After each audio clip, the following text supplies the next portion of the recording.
అందుకే మిత్రులారా, ఎవరైనా మిమ్మల్ని ప్రభుత్వ పాఠశాలలో చదువుకుంటే ఏమవుతారు, గవర్నమెంట్ స్కూల్కి వెళ్తే ఏం కారు కదా అని చెప్తుంటారు. మీరు ఒక్క మాట చెప్పండి, ఆ విధంగా మాట్లాడే బంధువులకైనా మిత్రులకైనా ఎవరికైనా, ప్రభుత్వ పాఠశాలలో చదువుకుంటే తెలంగాణ రాష్ట్రానికి ముఖ్యమంత్రి కావచ్చని నన్ను చూపించండి. నేను ఎక్కడి నుంచో ఊడిపడలే, నేను ఆకాశంలో నుంచి అద్భుతంగా కిందికి రాలే.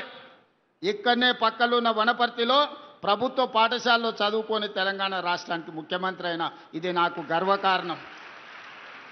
1984 ఎన్నికల్లో నా ఇంటర్మీడియట్ ఫస్ట్ ఇయర్లో ఉన్నప్పుడు డాక్టర్ జిల్లెల చిన్నారెడ్డి గారికి యూత్ కాంగ్రెస్ ప్రెసిడెంట్కి ఎమ్మెల్యే టికెట్ ఇస్తే చిన్నారెడ్డి గారిని గెలిపించండి అని ఈ కొత్తకోట నుంచి మొదలు పెడితే ఈ నియోజకవర్గం మొత్తం గోడల మీద రాసి చిన్నారెడ్డి గారిని గెలిపించండి అని ఎన్నికల్లో ప్రచారం చేసిన నేను.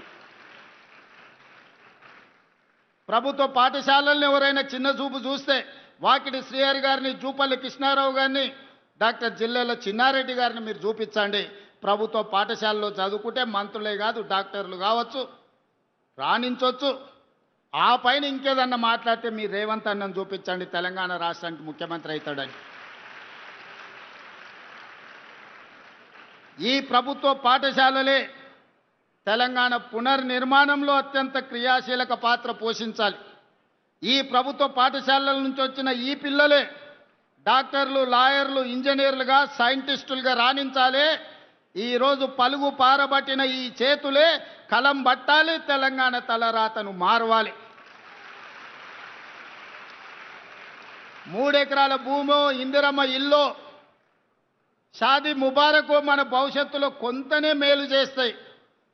కానీ ఈరోజు మీరు మీరు చదువుకుంటున్న ఈ చదువు, ప్రభుత్వం అందిస్తున్న ఉదయం పూట పెట్టే టిఫిన్ కావచ్చు, మధ్యాహ్నం పెట్టే భోజనం కావచ్చు, దీన్ని పూర్తిగా సద్వినియోగం చేసుకొని చదవండి, రాణించండి.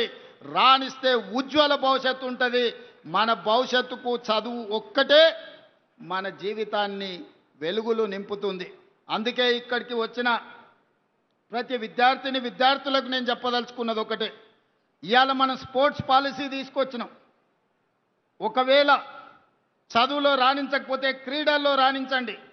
సిరాజుద్దీన్ వరల్డ్ కప్ క్రికెట్లో సాధించిన సిరాజుద్దీన్ చదువుకున్నది ఇంటర్మీడియట్ ఫెయిల్, 10th పాస్ అయి ఇంటర్ ఫెయిల్ అయింది. అతనికి ఒక రకంగా చూస్తే కానిస్టేబుల్ ఉద్యోగానికి కూడా అర్హత లేదు. కానీ అదే సిరాజుద్దీన్ క్రీడల్లో క్రికెట్లో రాణిస్తే గ్రూప్ 1 DSP జాబు చట్టాన్ని మొత్తం సవరించి తెలంగాణ రాష్ట్రం ఉద్యోగం ఇచ్చింది. నిఖత్ జరీన్ మైనారిటీ అమ్మాయి, తండ్రి ఆర్థిక పరిస్థితి లేదు, నిజామాబాద్ టౌన్లో అత్యంత వెనుకబడిన కుటుంబం. కానీ అమ్మాయి బాక్సింగ్లో ఛాంపియన్షిప్ సాధిస్తే గ్రూప్ 1 DSP జాబ్ నిఖత్ జరీన్కు తెలంగాణ రాష్ట్ర ప్రభుత్వం ఇచ్చింది. దీప్తి జువాన్జీ పారా ఒలింపిక్స్లో మెడల్ సాధిస్తే గ్రూప్ 2 జాబ్ ఇచ్చినాం. ఇట్లా చాలామందికి మన ఈషా సింగ్కు 3 కోట్ల రూపాయలు ఇచ్చినాం షూటింగ్లో గోల్డ్ మెడల్స్ సాధిస్తే. అందుకే గ్రామీణ ప్రాంతాలలో ఉన్న మట్టిలో మాణిక్యాలను క్రీడాకారులుగా రాణించండి. చదువులో రాణిస్తే సరే, చదువు లేకపోతే మైదానాలలో పోటీ పడండి, క్రీడల్లో రాణించండి. మీ భవిష్యత్తుకు నాది హామీ. మిమ్మల్ని తీర్చిదిద్ది మిమ్మల్ని ఉన్నత మార్గాన నడిపించే బాధ్యత తెలంగాణ రాష్ట్ర ప్రభుత్వం తీసుకుంటుంది. ఈ జిల్లాలో మనం IIIT ఇచ్చుకున్నాం, ఈ జిల్లాలో ఇంజనీరింగ్ కాలేజ్ ఇచ్చుకున్నాం, ఈ జిల్లాలో 14 యంగ్ ఇండియా ఇంటిగ్రేటెడ్ స్కూల్స్ ఇచ్చినాం, ఈ జిల్లాలో 14 Telangana residential school, Telangana high స్కూల్స్ని ఇచ్చుకున్నాం. నర్సరీ టు 12th క్లాస్ వరకు బ్రేక్ఫాస్ట్ లంచ్తో పాటు ఒక మోడల్ తెలంగాణలో ఈరోజు ఎడ్యుకేషన్ పాలసీనే మనము ఈరోజు నిర్వహించుకుంటున్నాం. అందుకే మిత్రులారా, విద్యాశాఖ నా దగ్గరనే ఉంది. ఈనాడు ఒక విద్యార్థి మీద రాష్ట్ర ప్రభుత్వం పెడుతున్న ఖర్చు 1,08,000 రూపాయలు. ఇక్కడున్న విద్యార్థులకు ఎవరికి తెలియదు. ఒక్కొక్క విద్యార్థిని మీద ఇక్కడ కూర్చున్న ఆడపిల్లల మీద రాష్ట్ర ప్రభుత్వం పెడుతున్న ఖర్చు సంవత్సరానికి 1,08,000 రూపాయలు ఈరోజు మీ మీద ఖర్చు పెడుతుంది రాష్ట్ర ప్రభుత్వం. మరి ప్రభుత్వం ఇంత పెద్ద ఎత్తున మీకోసం నిధులు కేటాయించి మౌలిక వసతులను అందించి మిమ్మల్ని చదివిస్తున్నప్పుడు మీరు జీవితంలో పైకి రావాలి. మీ తల్లిదండ్రులు మీ పెళ్లి చేయాలంటే మీరు బాగా చదువుకుంటే కట్లని లేని పెళ్ళిళ్ళు అయితే మా చెల్లెళ్ళకి అందరికీ నేను చెప్తున్నా. మీరు బాగా చదువుకోకపోతే మీ తల్లిదండ్రులు ఉన్న దగ్గర భూమి అంతా అమ్మాల్సి వస్తుంది, బంగారం అంతా మీ అత్తగారింటికి ఇవ్వాల్సి వస్తుంది. కానీ అదే మీరు బాగా చదువుకొని మంచి ఉద్యోగం సాధిస్తే జీవితంలో పైకి వస్తే ఎదురు కట్నం ఇచ్చి పెళ్లి చేసుకునే రోజులు వస్తాయి. అందుకే మనం జీవితంలో మంచి ఉన్నత స్థానానికి చేరాలి అని అంటే బాగా చదువుకోండి. నాకు ఈ ప్రాంతం మీద ప్రత్యేకమైన అభిమానం ఉంది.